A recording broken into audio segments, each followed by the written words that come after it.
Welcome to the Esports Report. This is your host, Will Nix, and his co-host, Ashley Hodge. Welcome, Ashley. Hey, how's it going? It's going. We're talking esports today, people, and we're talking all about it. We looked out there and found out not people are talking about esports, and we don't know why. Specifically high school esports for some reason, which is kind of weird because it's But one of it was kind of odd to me that we couldn't find it at all. I mean, that many shows at all. mm-hmm. Especially as big and growing as fast as esports is. I think we're the ones to cover it. Actually, why are we the ones to cover esports? Well, a little background information about me. I've been with esports since 2017, I think is when we got started, right? Right. Yep, 2017. I'm a PlayVS Supercoach. I am a member of the GHSA Esports Advisory Board, and I'm a member of the Riot Scholastic Space of America, RSAA. And I know I messed that up, but I'm also a board member on that. I'm also currently writing a dissertation about esports. So I would dare label myself as an esports academic at this point. Hey, I have no problem with any of your qualifications there. I also have been around since 2016, 2017, right before the season started, kind of getting pushed in since season zero. And I happen to be a two-time state champion Rocket League coach. You knew I was going to throw that in there. Yay! Gotta have something you're proud of. I also did a lot of research on gaming and literature and the academic values of gaming. So when esports came along, it was like, all right, especially in high schools, let's put some practice to work. Welcome back to the Esports Report. We're talking about Georgia high school esports today. And Ashley, tell us about your experience getting esports started. All right. Well, in 2017, I was in a very large school in South Georgia, and our AD got an email about having esports as an official sport. And I can tell you that everybody kind of treated it like it was a joke, like video games as a sport. Like, what is that? What are people thinking? I was very excited because I was a gamer in the 90s. And I was an amateur competitive esports player with Call of Duty and League of Legends. So I jumped all over that. So I applied. I actually had to go in front of our Board of Education and justify not only why I was good for the position, but why we should even have it to begin with, which I really was not prepared for. I just thought I was interviewing to be a coach. Wow. And I think what really got them to see esports as valid is I told them about the money that I personally had won that helped me go to college. And then I also told them there's a large group of students who just don't participate in extracurricular activities, for a variety of reasons. Maybe physically they can't, or just, circumstances like that. So esports really helped like touch or reach those kids that might not be involved in any kind of school sport or community otherwise. So I think that was like a really big push that I did. And I've been doing it ever since. That's fascinating. It was very different at my school. I'm still at the same school there, and North Georgia Mountain School there. But it was more of our AD sent out all the new listings that year for new sports that were coming on board. Like bowling was coming, and bass fishing was on its way. And then there was esports. And the current person who was going to probably do it had just left, so I took over a computer science position. And they were like, well, would you like to do it? I'm like, I'll try it. I've never played League of Legends at the time. I've played now. I have a little more experience with it. And that was the only sport being offered at the time. And it was very much go do it. I wasn't being paid. It was very much a volunteer position. I gave it a try and got to know a few people at PlayVS because I immediately got in touch with them because that's what I do. And a shout out to our boy Adrian, who got us all involved with this. He really did. Who's no longer with PlayVS, not in a bad way or anything wrong with that, but he's no longer with PlayVS, but really was my right-hand person for getting us started. Mm-hmm. I do miss Adrian. He bought my group pizzas for the end of the year for an end-of-the-year party. I mean, and it wasn't cheap. He went out and got us some good pizzas. It wasn't like some Little Caesars here. It was that premium pizza. It was a premium pizza. We went and got some. It's I Heart New York. So, that was, it was something new, and guys, we all had a good time, and what really appealed for me was that this was a sport for anybody. This wasn't, you had to have trained. Well, I'll get into that in a minute. You didn't have to really have training for years. You didn't have to have, all this expensive equipment at first. but you did have to have some basics, and anyone could play, guys, girls, whatever, and they had a good variety of games coming out in the future.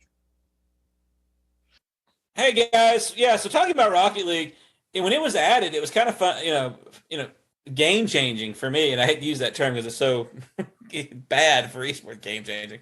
But we kept getting new games, and the one that really shocked me that because it didn't do well was Smite.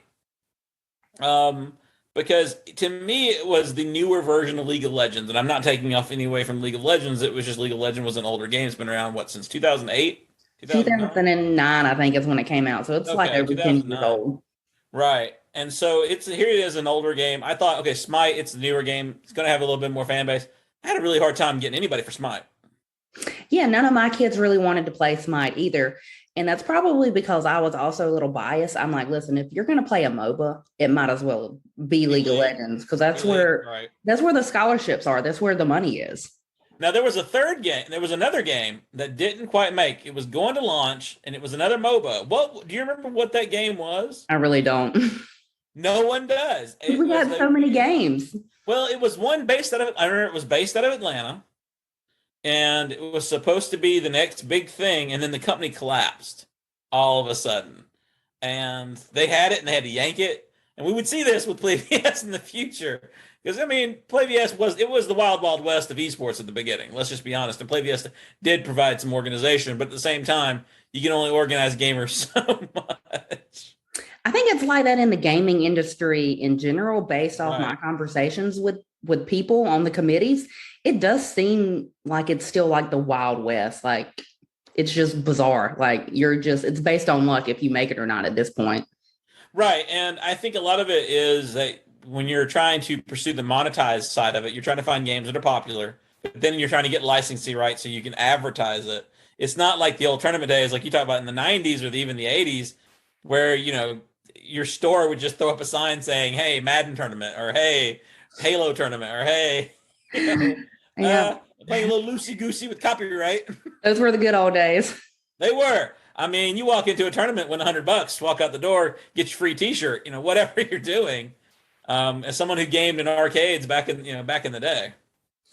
And yeah, now it feels like there's just a lot involved. Like with esports, most teenage gamers, I think, are male. I think it's safe to say that a majority of gamers are still male, based off my personal experiences that I've had. Now, females are growing. Oh, definitely. I think it also depends on the game.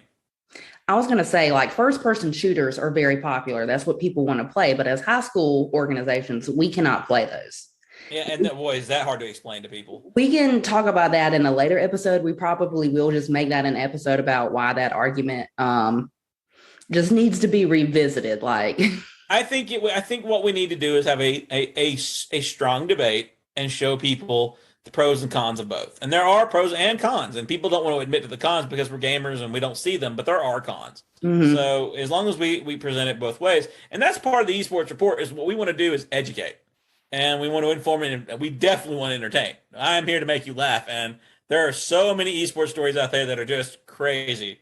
And shout out to our fellow advisory council members, out there who are trying to bring some positive changes, for good and for bad, to esports. So we'll have some of them on for sure. We'll put them in the crosshairs. We'll have a crosshairs segment where it's like, hey, rapid fire questions. Here you go.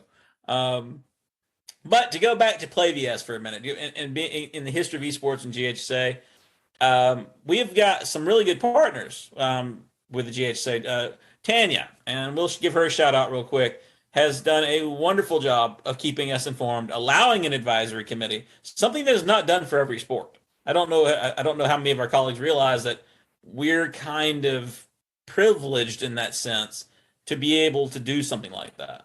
It is very nice to be able to have input, like, hey, this is what we want. This is kind of what we're seeing. This is why this doesn't work. And like you said, I don't think a lot of sports really have that opportunity. No, as a former soccer coach, getting the edicts from the GHSA, you shall do these things. Just, yes, mighty GHSA, we shall do these things. So. And PlayVS, I'll say they're very smart, because currently there are 3 like official programs that do esports for high schools. There's the High School Esports League, there's PlayVS, and then there's the National Association. I always forget the name. National Association of something, something, something, something. Of not being used. PlayVS though was very smart because they partnered with state athletic organizations and became and the National Athletic Organization, the NFHSA, right? National Federation of High Schools. They got on board with them, and they knew exactly where to go because without their sanctioning, there was no local sanctioning going to happen.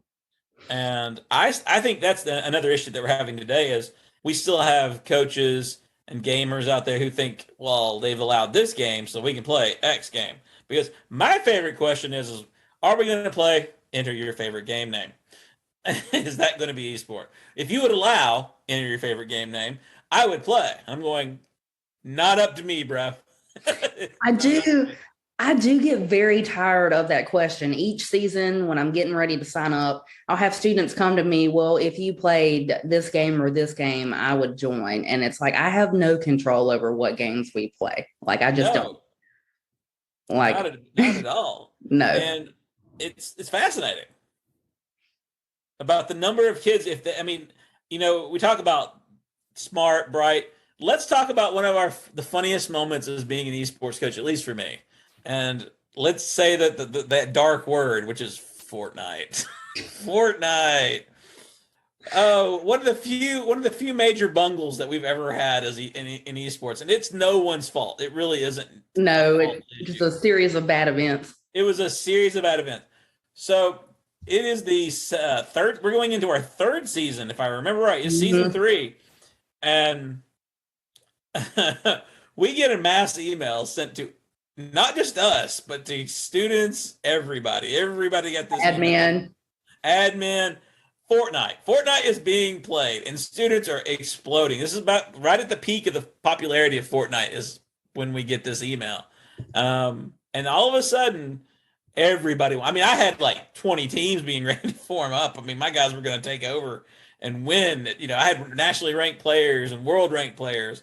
And we were going to win Fortnite. My admin, I have to say, didn't care. They were like, go for it.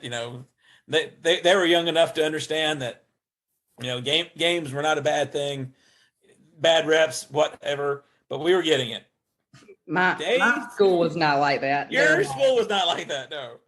And I still have that letter. I can pull it up and show that letter that we got. You should do it. Yeah, you go ahead and you keep telling the folks about what happened while I find that letter. All right. So, Ashley pulls that up. We get this letter, and then day 2 happens. Day 2. It wasn't even 24 hours later do we get an email that says, we are not playing Fortnite. We are not. Just the GHC comes down with a hammer and just destroys the Fortnite dreams of all those above us. I found it. And I get it. I understand. When I got the first letter, I thought, well, this has already been approved by the GHSA.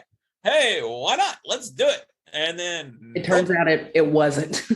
Not even a little bit. Like the national organization hadn't even approved it.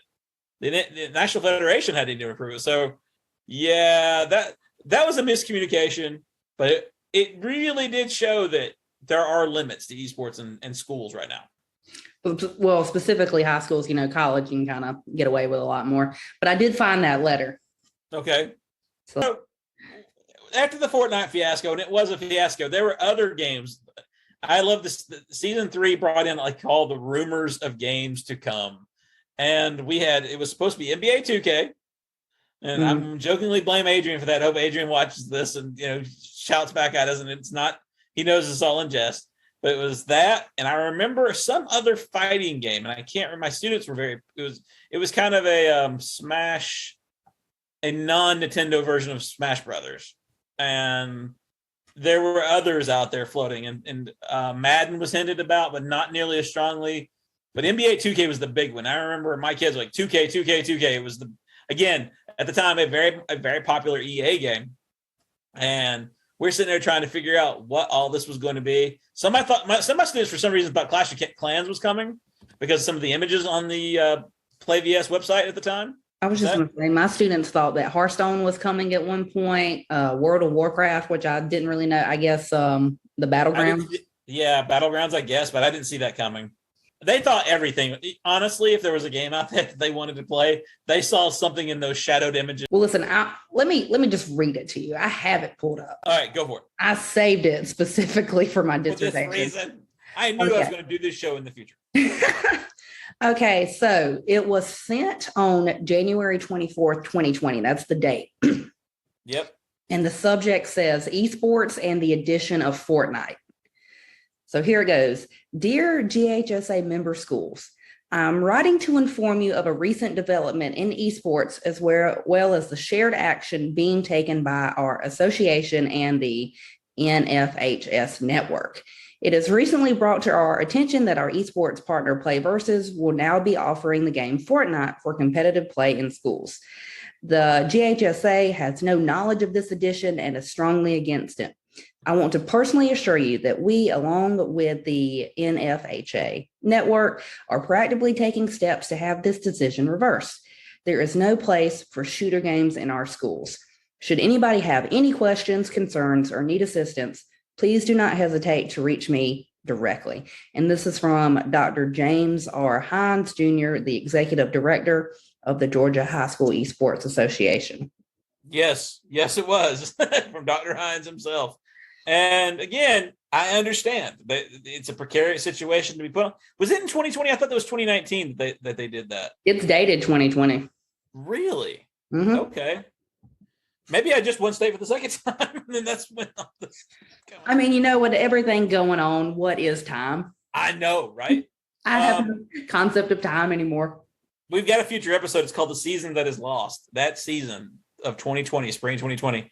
I still have hard feelings about that bad boy being canceled. But yeah, the only problem I really have, and this is because I'm biased as a gamer, is that shooters have no place in schools. And again, this will be discussed more in detail in a future episode. And I think it just comes down to like a misunderstanding of FPSs. I think that's really what it comes down to, a misunderstanding of the impact of FPSs. Mm-hmm. I mean, what I've always found entertaining is that being from southern states like we are, not embracing shooting games, but will embrace guns. I mean, there are rivalry teams. They're shotgun teams. Yeah. The JROTC were practicing with their guns in the hallway. Yeah. So don't play with them in a virtual environment, but play with them online. Again, all in fun, guys, because we do understand the cons and concerns of all these things. And we're not trying to look for trouble. We're just going to have some fun with it because you got to laugh at situations. You really do. Especially with esports, because as we can tell you, every game presents a new challenge. And my goodness, for this year, the changes in the number of games, we went from 2 or 3 quaint little games to a few people to. Hold on, let's count. We have Rocket League. Yes. League of Legends. Yes. Smite's still there. Smite. FIFA. Madden. All right, so that's 5.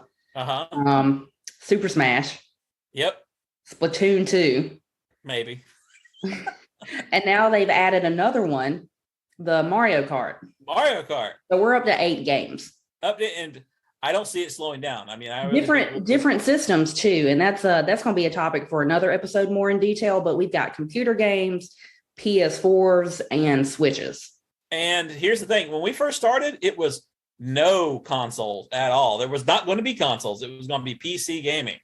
I don't think people understand how entrenched they were. They wouldn't even allow crossplay, which at the time was happening. You could play Rocket League on a PS4 or play Rocket League on an Xbox and play against someone on a computer. They wouldn't let you do that. I almost had a disqualification because of that. And I'll just say, and again, we're going to talk about this in a future episode, but the problem, and I think the misconception with introducing console games to public education is the school, like, I really can't convince a school to buy me Switches. I can convince them to buy me computers. Right, because they can be used for their multi-purpose tools. Mm-hmm. And that's one of the other issue is network issues. Especially with the Switch, it's just not as well supported online as, say, a PC or even the PlayStation system or the Xbox with Microsoft. Yeah, It has better online support. The Switch mm-mm. is Nintendo's online service is notoriously a joke. yes. That's why it only costs $20 a year. Right.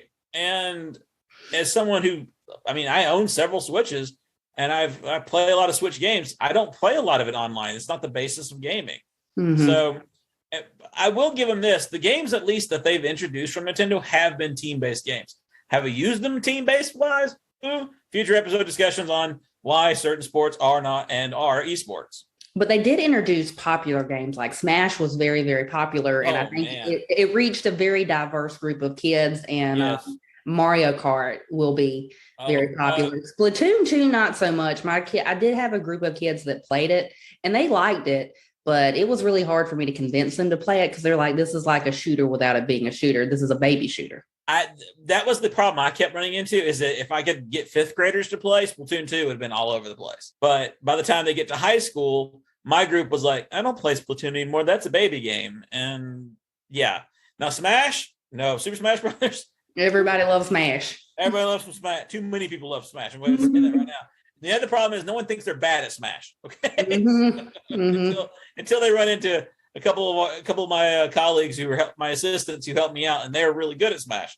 That's the other problem I see with Mario Kart. Mario Kart, to me, there's nothing.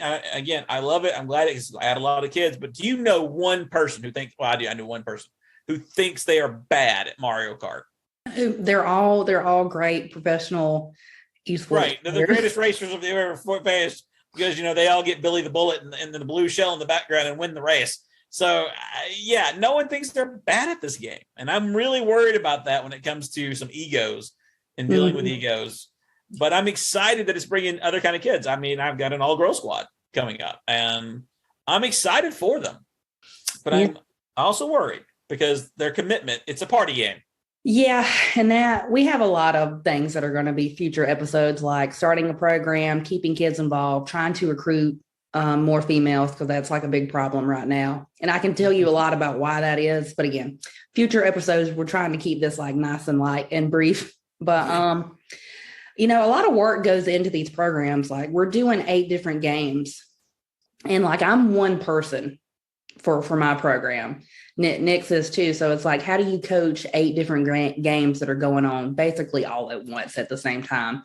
And the administrative work. I'm setting everything up. It's a lot. Yeah, I'm on the PlayVS website all day long on a match day. I mean, it's checking in with coaches, especially Smash, with all the work it takes to get it going. And I'll give PlayVS credit. They've added a chat feature that have made it easier because they were relying on other things too much. But with esports and the role of esports in schools, I kind of want to tie us up and end it with this, is that we're still in the infancy of this. And we are already at 142, if not more, schools at this point. When you're a state champion in esports right now, you're the state champion of all of Georgia, not your division like in every other sport. But it doesn't matter if you got 200 kids in your building or if you got 3,500 kids in your building. We're competing against each other. And that is something that hopefully is coming to an end because we are finally growing. Yeah, and I think that's important for people to understand. Like, yeah, we've been at this since 2017, but like with any policy changes, it's very slow. And we're still like in the infancy stages of esports. Like it has a lot of potential to grow very quickly, very fast. And as coaches and people on committees, we just want to make sure that it grows in the right direction for our students. Care about is that my kids have a chance at an equal playing ground. And I have concerns, and I think that's where we should end our shows. 3 concerns that we both have for the future of esports. And Ashley, why don't you give us some concerns? The major thing I'm concerned with right now is predatory behavior that I've seen with recruiters. And I use recruiters lightly. I'll get emails from companies and things about, hey, we're offering scholarships or colleges. And it's like, are you really? Yeah. Like, are you really interested in my kids, or are you just trying to make money off of them? So that's a major concern that I have. I'm also concerned about the lack of regulation in the high school, the amateur and professional. Like professional esports, that kind of sets the standards for everybody else. And even now, it's still like It's still wild, wild west. Yep. very exploitative, exploitative. We're good. That word. Expert. It's that expert. It's great. Yeah. That word to like professional players. Like I can cite tons of research articles on professional players who signed contracts who later got, messed over and things like that. So that's a major concern. And then my third concern would be consoles in high school esports. Like I'm excited that we've expanded our games, but I'm also very worried because consoles usually only last 4 to 5 years. So once this current console cycle is over, what am I going to do? Because I don't know if I'm going to have the funds to like jump on the next thing, which will also be for another episode is how to fund your program. Yes. That definitely fundraising is going to be one of our, that leads to my number one concern, which is what I call aging out of games. I've always said, I think we're at the end of League of Legends. If not, we weren't almost at the end 5 years ago.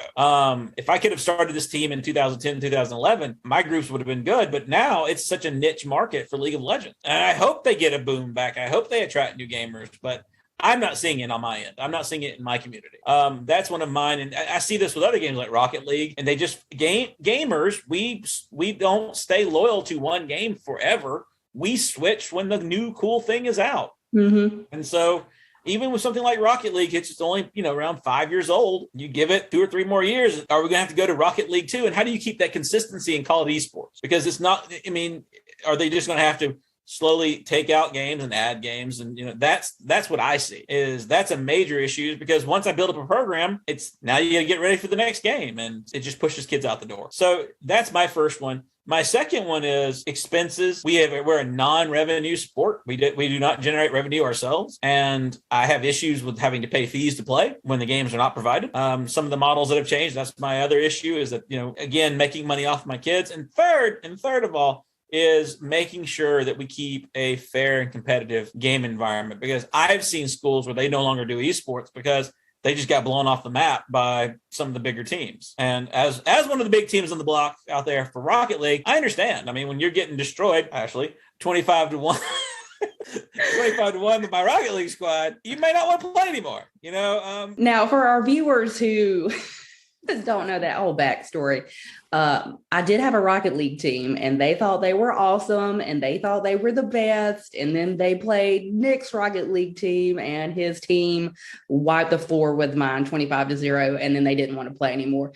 So that's also another episode for like future things not to do as I was just going to say how they react to losing. Like that's a big problem, which causes a lot of aggression. And just like, any other sport, you got to teach your kids how to gracefully lose, even if it's a shutout match. Well, it was. Okay. The other problem is that it's a competitive imbalance because we shouldn't have been playing each other. And if it was League of Legends, you'd have wiped the floor with my team. It just depends on, every school has what they're going to be good at. Unless you're Forsyth County. We'll get those shots in later. Guys over in Forsyth, you're going to be the butt of jokes because you're great. No, there's no knocking it, but we're going to make the joke. So play along. And we'll also have you on at some point. We want you on, guys. Yeah, because yes, we want all the esports coaches on here at different times. Mm-hmm. We're going to throw it out during our next advisory council meeting, which is soon. Throw out a link and get some coaches out here to have some fun and have some laughs at it. And so that you, the viewer, can get like a real understanding of how different programs encounter different problems. Location matters, the size of the school matters, funding matters. And we'll cover all of this in future episodes of the Esports Report. We would also like to encourage our listeners to go to our YouTube page. It is titled The Esports Report. You can find it on YouTube. Also, if you have any comments, questions, concerns, or any topics that you would like us to talk about in future episodes, please email us at the esports report hs@gmail.com. Again, that is the THE esports ESPORTS report REPORT HS @gmail.com. We look forward to hearing from you. please find us, please message us, and our website will be up before you know it, and we're going to have all this going. We want to see how much you want out of us because we are designing our show for you. Because again, our main goal is just to, make people aware and try to improve esports. Like we want parents, we want coaches, admin, just fans of esports. We just want to help this grow in a great, fundamental, safe way for the students and the high schools that are involved. And also make sure that we kind of give coverage to things that people may not know about. I mean, how many people know that there's a League of Legends World Series? How many people know that there's a Rocket League Championship Series? I mean, and so many levels below that, and opportunities for jobs and editing, and not just playing the sport, but being involved in the background. There's just so many opportunities, not only for students, but some of our adults who may be listening. So we hope that you guys enjoyed episode 1. And I guess this is Ashley Hodge signing off with Nick's over here. Hey guys, this is the Esports Report signing off, saying goodbye. We'll see you hopefully next week. Yeah. Take care.